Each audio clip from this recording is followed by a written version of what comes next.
dương một mơ pi bị thi nghiក្នុងការធ្វើឆាខាត់ណាសាច់ជ្រូកបំពងដែលមានរសជាតិឆ្ងាញ់ងាយស្រួលធ្វើចំពោះអ្នកមិនទាន់ Subscribe កុំភ្លេចជួយ Like Subscribe និងរូបកណ្ដឹងដើម្បីទទួលបានវីដេអូថ្មីៗយើងអាចឆាវាជាមួយនឹងសាច់ជ្រូកខ្វៃវាហិតតែមានរសជាតិឆ្ងាញ់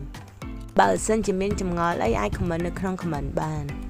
សាច់ជ្រូកបំពងនេះខ្ញុំធ្លាប់បានបង្ហាញវីដេអូមុនហើយបើចង់ចេះអាចមើលបានខ្ញុំនឹងដាក់ link នៅក្នុង comment ខ្ញុំកាត់វាជាដុំតូចៗល្មមខាត់ណាខ្ញុំសក់វាឲ្យស្អាត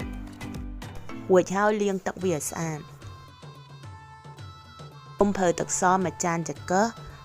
ម្សៅឆាមួយស្ពាយបាយលាយវាឲ្យលាយល្អខ្ញុំដាក់អំបិលចូលអញ្ចឹងដើម្បីពេលដែលខ្ញុំស្រួសខាត់ណាខ្ញុំទៅធ្វើឲ្យវាមានពណ៌ស្អាតពេលដែលទឹកពុះហើយដាក់ខាត់ណាចូលដាក់ស្រួសវាទៅមួយផ្លែតបានហើយ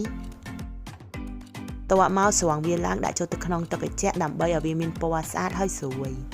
ខ្ញុំប្រើខ្ទឹមស1មើមលីងវាឲ្យឈ្ងុយសិនដាក់សាច់ជ្រូកបំពងចូលឆាវាឲ្យវាចូលជាតិជាមួយនឹងខ្ទឹមសបន្ទាប់មកចាក់ខាត់ណាចូលឆាវាឲ្យចូលជាតិគ្នាល្អដាក់ទឹកបន្តិចដើម្បីកុំឲ្យវាខ្លោច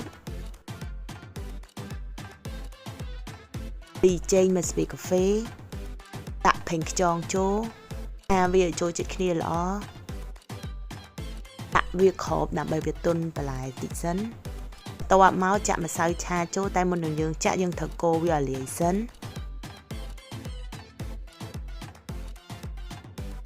ដាក់បង្រាស់វាឲ្យពុះសិនម្រេចបន្តិច